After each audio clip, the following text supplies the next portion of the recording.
In this video, we're going to look at a couple of examples of dimensional analysis, working through some examples on this unit conversion worksheet number 1.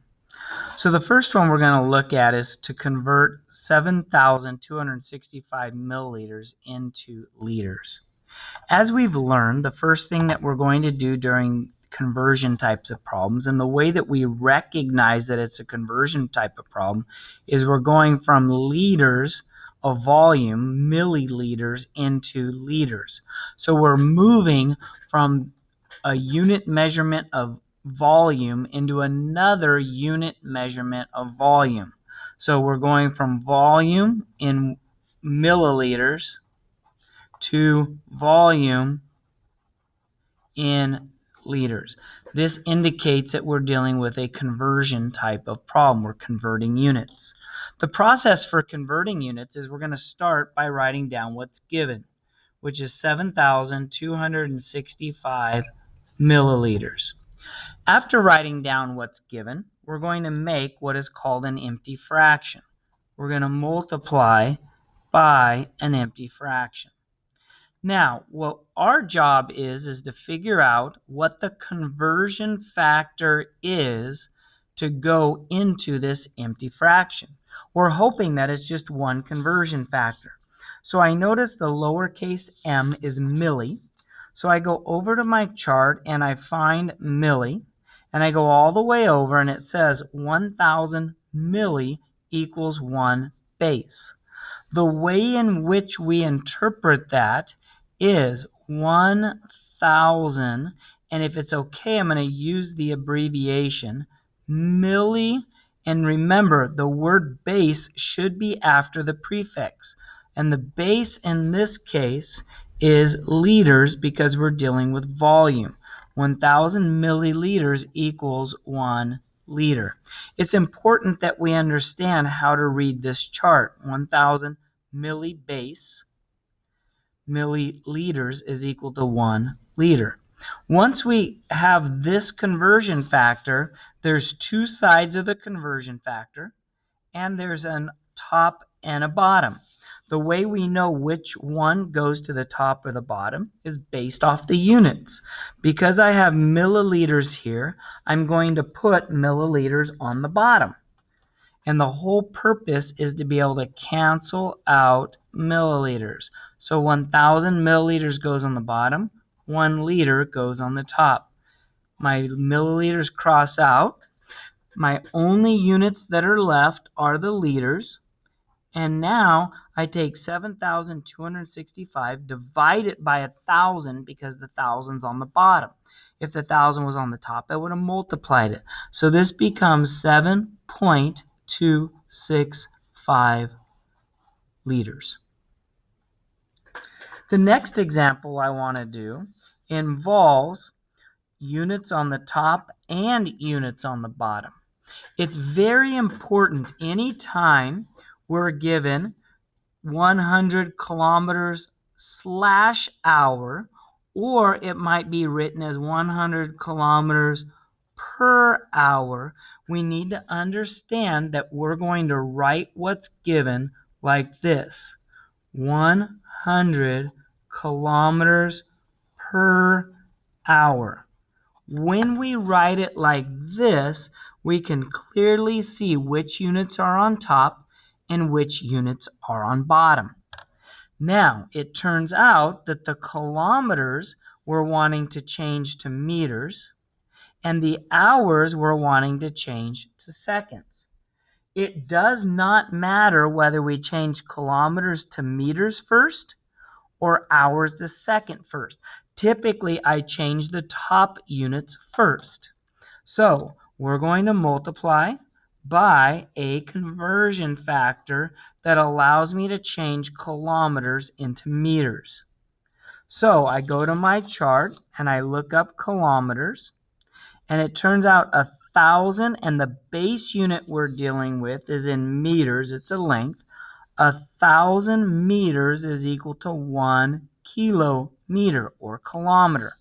So if I write that down, 1,000 meters is equal to 1 kilometer. That's what I've gotten from here. 1,000 base unit is the meter is equal to 1 kilometer. So I got to decide how to put that in. I know that I'm going to put the kilometer on the bottom so that it'll cross out, and the 1,000 meters on the top. So now I cross out kilometers for kilometers, and if I was done right now, my answer would be meters per hour. But I don't want meters per hour, I want meters per second. So that means I'm going to need to put another conversion factor. This is the first time we've done this where we convert the top units and the bottom units. So now I need to go from hours to seconds. I don't know how many hours are in a second, but I do know that 1 hour is 60 minutes.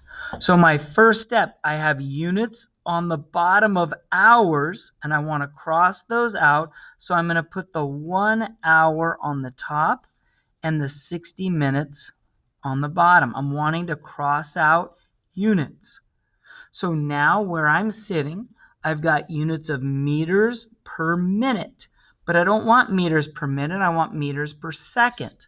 So I have to add another conversion factor. And that other conversion factor, I'm going to write it up here. 1 minute is equal to 60 seconds. So notice where the minutes are. They're on the bottom, so I want to cross those out. So I put the 1 minute on the top, and I put the 60 seconds on the bottom, and the minutes cross out. Now let's look at the units I have left. I have meters per second. That's exactly what I'm looking for, is meters per second.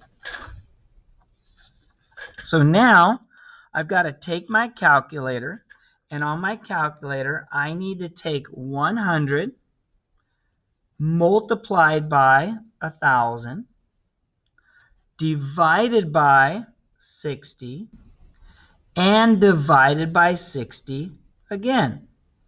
That gives me 27.78 meters per second.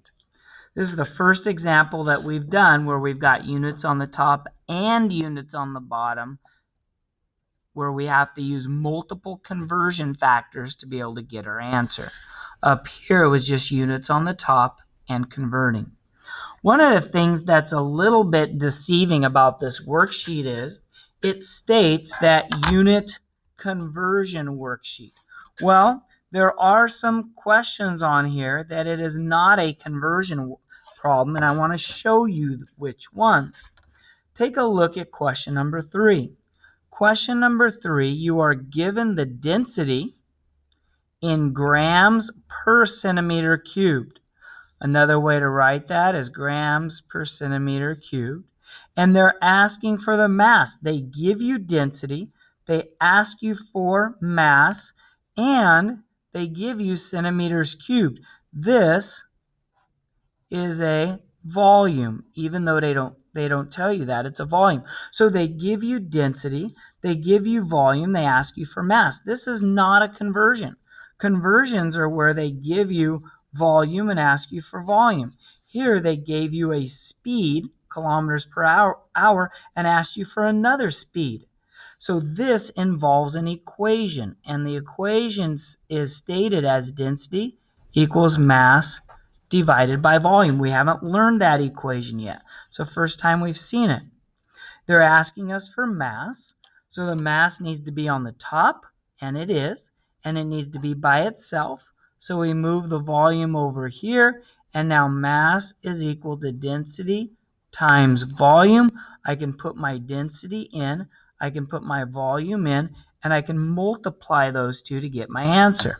Now, when I do that, I have 2.70 grams per centimeter cubed multiplied by 235 centimeter cubed. What's nice is the centimeter cubes cross out, and I just multiply these two numbers together to get my density.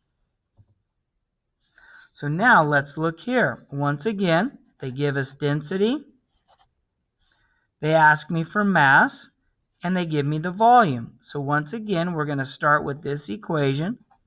We're going to solve for mass by moving the volume over, and I'll use the same equation, density times volume. This problem here, also density equals mass divided by volume, but this time they're asking for volume. So I'd move volume over, but then I'd move density over. So volume equals mass divided by density. And then finally here, the last question, you put the metal of 147.8 grams, that's the mass, and you started at 30 milliliters and it went to 48.5, so the volume went up, so that would be an 18.5 milliliter volume. So now density is mass divided by volume, and you just take your mass and divide it by your volume because of the water displacement.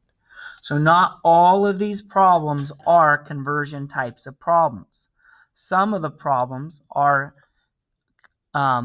equation type of problems. I hope this helps in distinguishing between equation type of problems and converting types of problems.